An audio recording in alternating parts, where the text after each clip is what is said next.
Hey, yo, what's up with it? This your boy Young Bleed, letting y'all know we finna come through and make it do what it do on the I Only Touch the Greatest podcast. You heard me? Like, who was the first person you rapped with?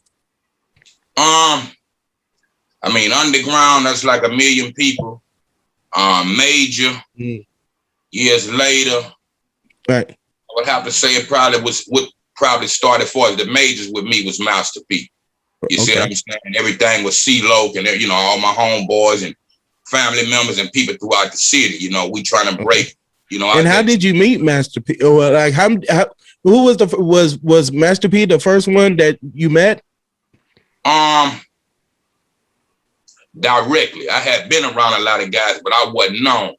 Okay. You know, from Keith Murray to Tupac to E40 and them that had come to our town and do the shows. You know, the more closer got the clubs when we had the big, like the Central Flex thing and all that. I went to all the hip hop shows when I was a kid. So I was always somewhere in the midst, but I didn't know guys and how to reach out. You know what I mean? That type of thing, being young. Right. But in that vicinity, one of our OGs had a main club.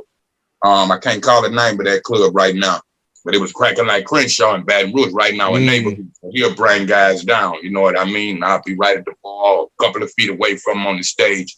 And, you know, me not being known, I didn't reach out and, you know, have that access at the time. But what plugged me all the way into the system was shots out here again, a Master P and No Limit, Priority Records. And from there, it's a plethora of artists, Too Short, Daz, Snoop, I mean, Ice Cube, you name them. Yeah. And that's just the starters on the West Coast, you know. So, yeah, I got all but an infinite list, man. You know what I mean? All coast. That's up. Yeah. Because you had the song originally, but then Master P remixed it, right? Absolutely. Raw Your Beginnings, man. That was with, wasn't that with my homeboy? Shout out to my homeboy, too, Russell. He said hi, too. I got to tell that to him. And you did that with Concentration Camp. Yeah, was that the first one?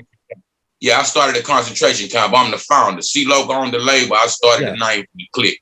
And we always morphing and growing. And in that evolution, we ran into No Limit between New Orleans and Baton Rouge. Him and C-Loc had the connection with each other, being the CEOs of both franchises, you know what I mean? And one thing pretty much led to another. But shouts out to Happy Perez. We produced, and I was the original writer on how you do that. That was originally called The Fool, you know, for the first concentration camp compilation. Yeah, man. Yeah, because I heard about that. Because shout out to Russell again, because he wanted to know what are y'all still like? What's up with the concentration camp? Matter of fact, you still talk to him? Yeah, we working on something on the slick. You know, we had the brotherhood breakup like in WA. You know, for the South. Unfortunately, you know, me and Loc hadn't spoke in 2 decades, man. I done made up to reach out at him. Right. You know, unfortunately, he's still bitter about a few things. You know, I got some charges in the matter, and we just haven't reached that medium again. You know what I mean? But Max Manelli, Happy, and everybody else, Lucky Knuckles is my one real brother. And everybody else, yeah, we pretty much on the same page. After we trying to conjure up some new ideas for a new Return to the Concentration Camp album.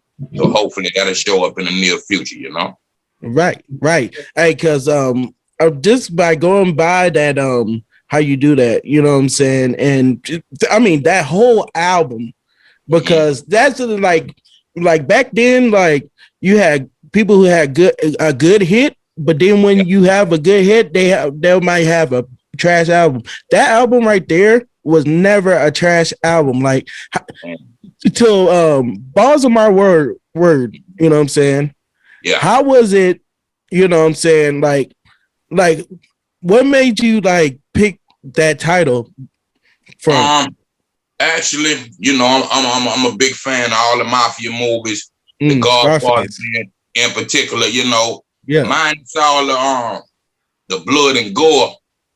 I saw that family setting that separate the Godfather to me from all the rest of the mafia murder, kill movies.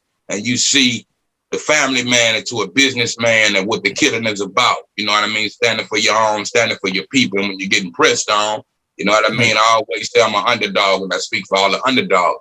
You know, Vito was forced into a way.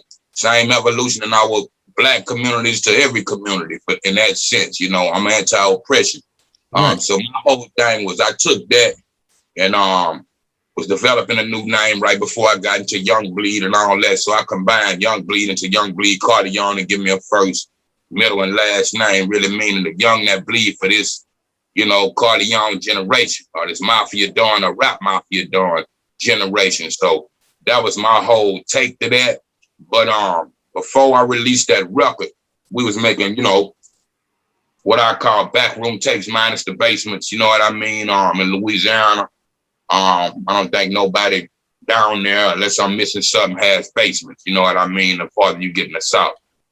So doing that, I did a record called Balls in My Word. That was on the tape. Me and Max Minnelli had a little double tape we used to sell for $5 on the corner and wherever else. And I had that song that I had planned on just doing that as a song.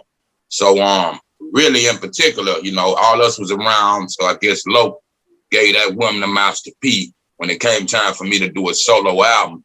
So being, you know, Scarface, the big brother and OG to me coming out of Texas, I wanted to be separate from Tony Montana and Vito Cardion, but with that same, you know, man stand-up principle, you know what I mean, all the way down to the gutter. So I didn't plan on calling that album My Balls in My Word. I was calling it Offer You Can't Refuse, the short record that's on there. That's why it's so the short record. Who was on that?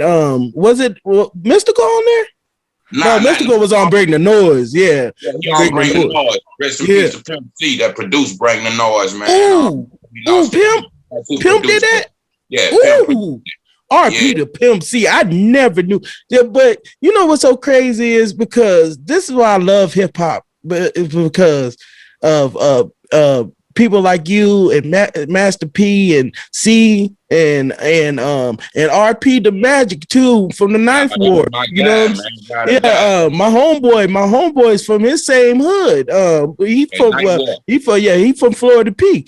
Shout out to him because he got a birthday too. Happy birthday, Darrell, aka Trigger D. Happy birthday, Darrell, man. Absolutely. Right. My pops from the Ninth Ward, you know, the man that raised me. You know, my daddy from Baton Rouge, my pops from the Ninth Ward, New Orleans, man. Okay, yeah, because my people's over there, man. He get right after the you know the hurricanes hit, you know what I'm saying, they came down here from Richmond. You know, where basically KC, you know what I'm saying, he's been here ever since, you know what I'm saying? I had to say that, you know?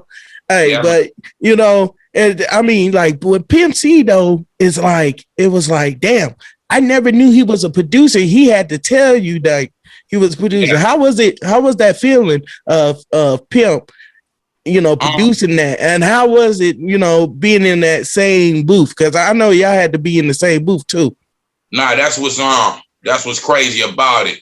I actually turned in my record to No Limit, and before P take it out to priority, and they wanted to substitute like 3 of the records we had on it.